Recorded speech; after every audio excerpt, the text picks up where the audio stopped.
Una de las preguntas que nos soléis hacer en VisualPolitik es ¿cómo encontráis tema para un vídeo? Pues bien, el vídeo de hoy es uno de esos temas que ha estado delante de todos durante todo este año y casi nadie se ha dado cuenta de lo sorprendente que es. Atentos a esta noticia.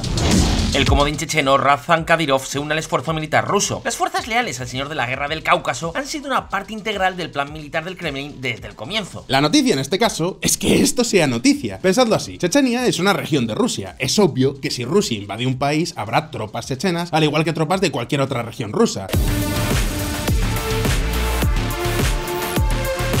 Sin embargo, lo cierto es que Ramzan Kadyrov tiene su propio ejército. Un ejército con un gran nivel de independencia y, según las estimaciones, porque no se sabe con certeza, unos 12.000 soldados conocidos por ser especialmente crueles. O sea, que estamos diciendo que hay una región que tiene su propio ejército cuya lealtad no es hacia el presidente del país. Además, este ejército está financiado, en parte, con fondos del propio Kremlin. Y ya sé lo que pensará alguno. ¿Dónde está el problema? Siempre han existido ejércitos privados o incluso milicias regionales. Y sí, tenéis razón. El problema es que Chechenia no es una región cualquiera. En las últimas 3 décadas han tenido 2 guerras de independencia con Rusia. Si hay una región convulsa en toda la Federación Rusa, esa es precisamente Chechenia.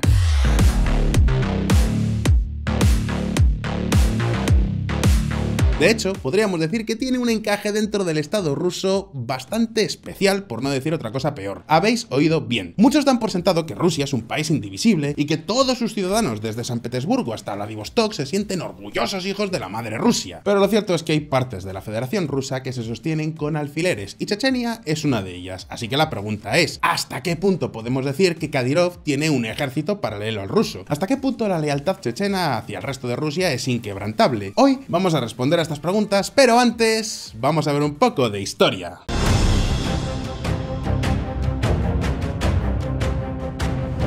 La Sicilia del Cáucaso.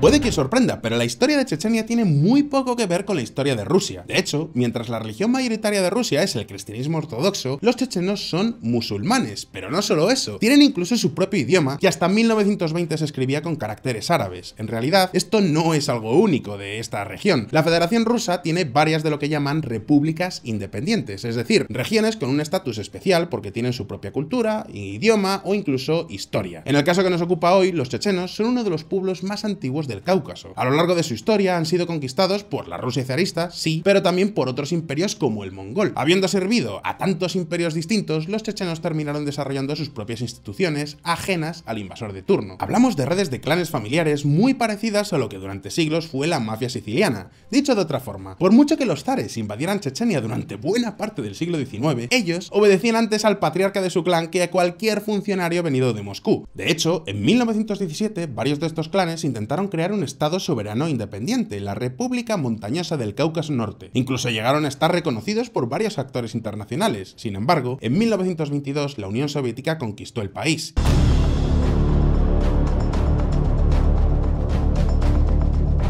¿Y qué creéis que ocurrió en ese momento? Pues que por mucho que el Kremlin se esforzara en rusificar ese lugar, los chechenos mantuvieron las lealtades al patriarca de turno. Poco importaron las deportaciones masivas de la época de Stalin. Ellos siguieron teniendo una república soviética, pero solo de nombre. Para que veáis lo mal que se llevaban con los rusos, los chechenos llegaron a colaborar con los nazis durante la Segunda Guerra Mundial en contra de la URSS. Y así es como llegamos hasta 1991, que como ya sabéis es el año en el que la Unión Soviética se disolvió. En este momento muchas repúblicas soviéticas se independizaron. Ese es el caso de Ucrania, Armenia, Azerbaiyán y por supuesto los chechenos también intentaron tener su propia república, la República Chechena de Icteria. Y aquí es donde viene la gran diferencia, porque Ucrania se independizó sin grandes problemas, y lo mismo ocurrió con muchas otras repúblicas. En muchos casos, estos nuevos gobiernos estaban regidos por los mismos políticos de la era soviética. Algunos cambios cosméticos, pero en esencia, las mismas personas. Sin embargo, el caso de Chechenia fue muy distinto. En este caso, Rusia no aceptó su independencia, y diréis, ¿por qué? Pues podemos encontrar muchísimas razones, entre otras, el zumo de dinosaurio, y es que sí, la región tiene yacimientos de petróleo, pero también hay un montón de razones políticas en las que no vamos a entrar, porque si no este vídeo duraría 3 horas.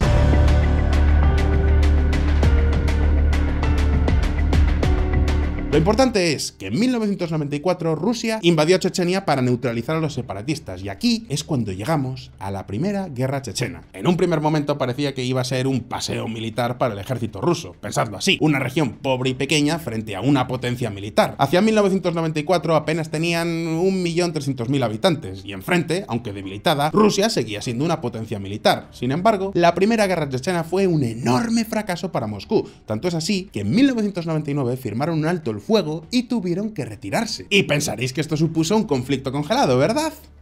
Pues no. De hecho, ahí es donde comenzó la auténtica pesadilla para Rusia. En 1999, los rebeldes chechenos, radicalizados por clérigos musulmanes extremistas, invadieron la región vecina, la República de Dagestán. Pero no solo eso, los terroristas chechenos organizaron los atentados más sangrientos que os podáis imaginar en suelo ruso. Dicho de otra forma, que ya no se trataba de un conflicto regional, sino de una amenaza para la vida de todos los rusos, incluidos los que vivían en Moscú o San Petersburgo. ¿Y qué pasó en Rusia en 1999? ¡Exacto! Ese fue el momento donde entró en escena el hombre que todos estáis esperando.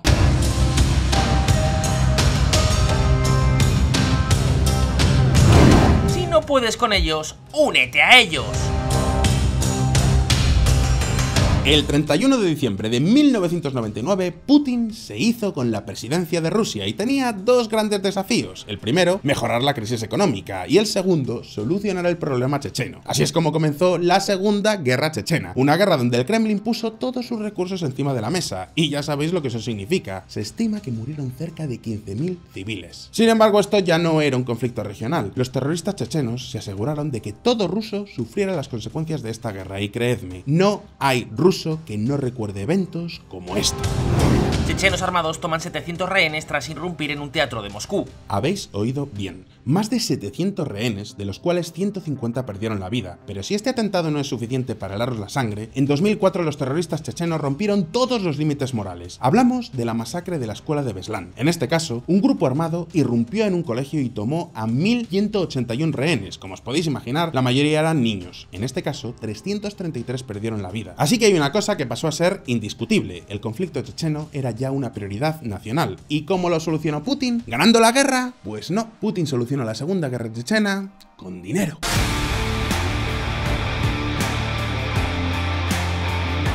Putin se dio cuenta de que Chechenia era un lugar de señores de la guerra y decidió apostar por uno que pusiera control sobre el territorio. Por eso, apoyó con todos sus recursos a uno de estos señores, Ahmad Kadyrov, de los Kadyrov de toda la vida. Hablamos de uno de estos clanes chechenos. Concretamente, los Kadyrov han sido independentistas musulmanes desde siempre. Pelearon contra los rusos en la Primera Guerra Chechena, pero... ay, amigo, poderoso caballero es don dinero. En 2003, Putin nombró a este hombre presidente de Chechenia. Un año más tarde, fue asesinado por otros separatistas chechenos que le consideraban un traidor, pero no hay problema, porque le sucedió su hijo, Ramzan Kadyrov. Y sí, este es el Kadyrov que todos conocemos y que llegó a tener millones de seguidores en Instagram antes de que le cerraran la cuenta. Básicamente, Putin regó de dinero y armas a Kadyrov y le dijo: mira chico, acaba con todos tus oponentes, gobierna Chechenia como te dé la gana y solo te pido una cosa, no quiero ni un solo atentado terrorista más en el país. Y en esencia, así es como terminó la Segunda Guerra Chechena. Y diréis, ¿ya está? ¿La solución al conflicto checheno era tan simple como cubrir de oro a uno de los señores de la guerra? Pues por supuesto que no.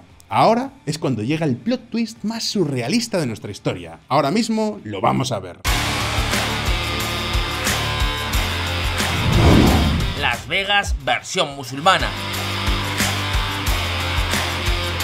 Así es como Kadyrov ha reconstruido su república tras la guerra. Y no solo eso, atentos al elenco de celebrities que han llegado a visitar este lugar.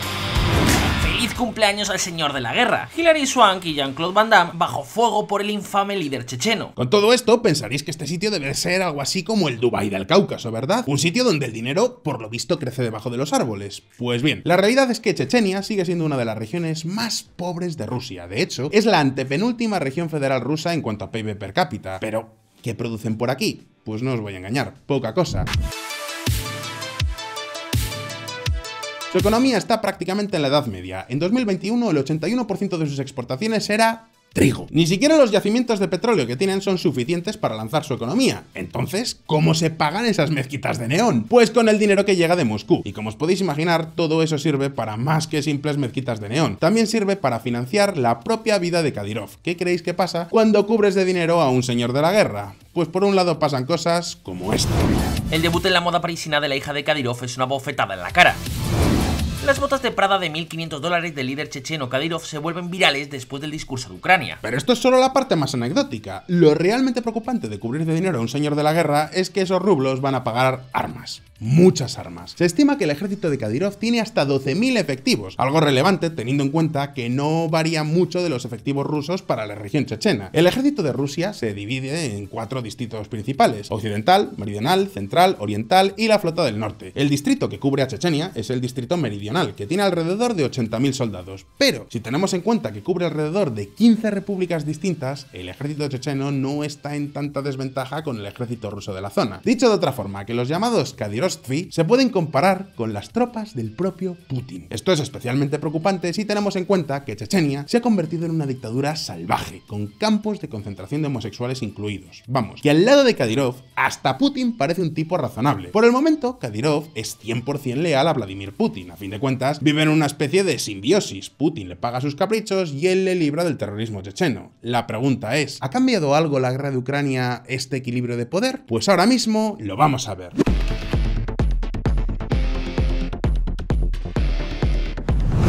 Los hijos de Kadyrov en acción.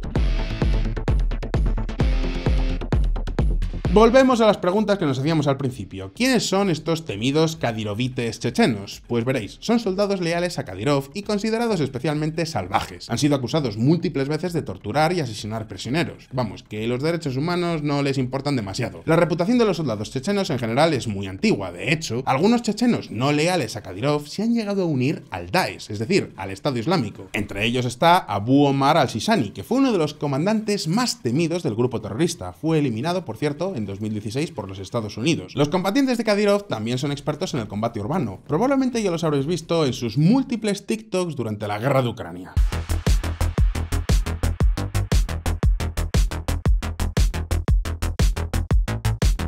Kadyrov es un entusiasta de las redes sociales. De hecho, tenía millones de seguidores en Instagram hasta que le cancelaron la cuenta. Ahora se pueden encontrar vídeos de soldados chechenos o del propio Kadyrov por TikTok, y algunos rozan el absurdo. Atentos a este vídeo.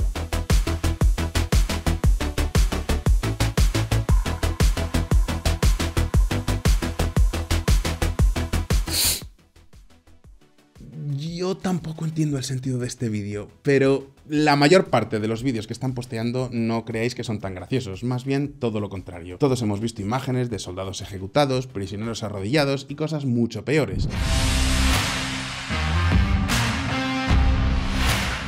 Kadyrov dijo que mandaría 10.000 soldados a Ucrania y recientemente ha confirmado que se han enviado 20.000, teniendo en cuenta tanto a los soldados profesionales como a los reclutados. Claro, que muchos analistas discrepan. Por lo que sabemos, se han desplazado 3 formaciones tácticas chechenas: el régimen Kadyrov especial motorizado, el batallón especial motorizado Yug y el batallón Vostok. El batallón Vostok fue casi desmantelado en 2008 tras luchas internas de poder con el excomandante Sulim Yamadayev, otro antiguo separatista checheno. Por lo que, si bien no se puede conocer el número exacto de tropas en el dichoso batallón Vostok, pero algunos analistas afirman que en realidad Kadyrov no ha mandado más de 4.000 soldados. Vale que son conocidos por su crueldad, pero ¿de verdad son efectivos? Pues vamos a ver. Kadyrov dijo que uno de sus objetivos era directamente matar a Zelensky, y donde han actuado mayoritariamente ha sido en Mariupol, Kiev y cerca de Bucha, donde se encontraron cientos de civiles muertos tras su retirada. Pues bien, la verdad es que si fuesen tan buenos, probablemente hubiésemos visto otros resultados, ya que ni en Kiev ni en Mariupol le han ido nada bien las cosas a Rusia.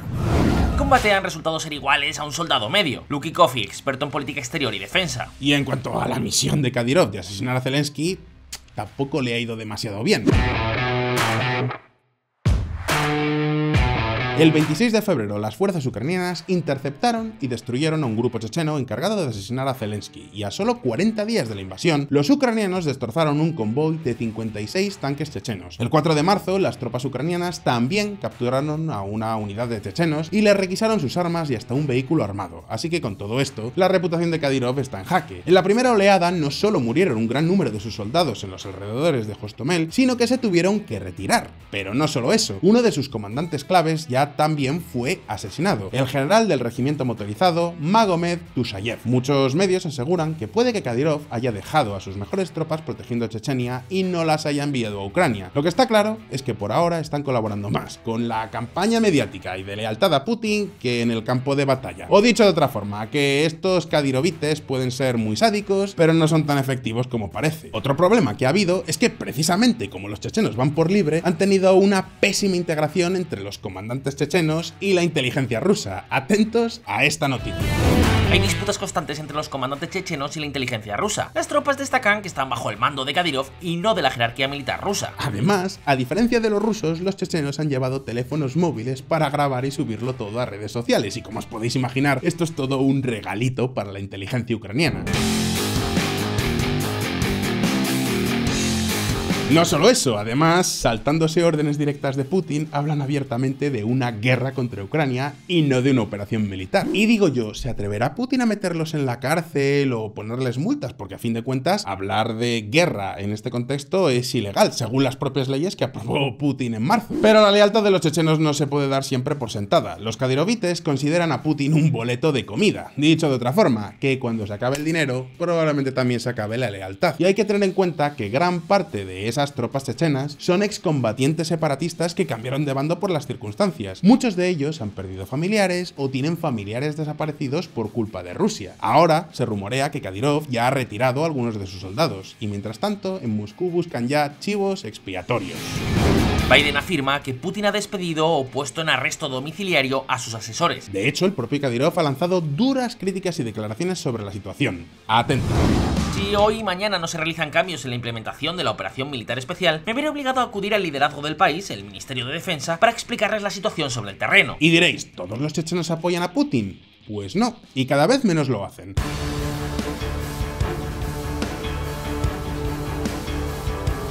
A lo largo de la guerra en Ucrania ha aumentado la presencia de combatientes chechenos antirrusos. Los chechenos que se han unido a Ucrania pertenecen principalmente a dos batallones, el de Johar Dudayev y el Sheikh Mansur. Estos batallones están formados en gran medida por veteranos de guerras chechenas compuestos tanto de chechenos como de georgianos y voluntarios de Azerbaiyán. La mayoría de los voluntarios chechenos son duros críticos del régimen pro-Moscú que dirige Kadyrov. Ahmed Zakayev, por ejemplo, es el jefe exiliado del gobierno separatista checheno y anunció su disposición a enviar a voluntarios que apoyen a Ucrania. El mismo Kadyrov ha tenido cada vez más difícil reclutar voluntarios para su causa en la propia Chechenia, donde parece que cada vez la gente está más cansada de ser utilizada por Putin. Como hemos visto, Rusia es un país armado con costuras y no un bloque de acero inseparable como Putin quiere hacernos ver. La guerra de Ucrania puede ser el detonante de toda esta bomba de relojería que podría ser la balcanización rusa, así que ahora la pregunta es para vosotros. ¿Creéis que Kadyrov seguirá siendo leal a Putin por mucho tiempo? ¿Se cansarán los chechenos de Kadyrov? ¿Puede abrir la guerra de Ucrania un proceso de independencias y balcanización rusa? ¿Y qué pasará con la reputación de Putin y la de Kadyrov si finalmente pierden la guerra? Podéis dejarme vuestra respuesta en los comentarios y como siempre no olvidéis que aquí en VisualPolitics sacamos vídeos nuevos todas las semanas, así que suscribíos a este canal y dadle a la campanita para no perderos ninguna de nuestras actualizaciones. Si os ha gustado este vídeo, dadle a like y nos vemos en el próximo. Un saludo y hasta pronto.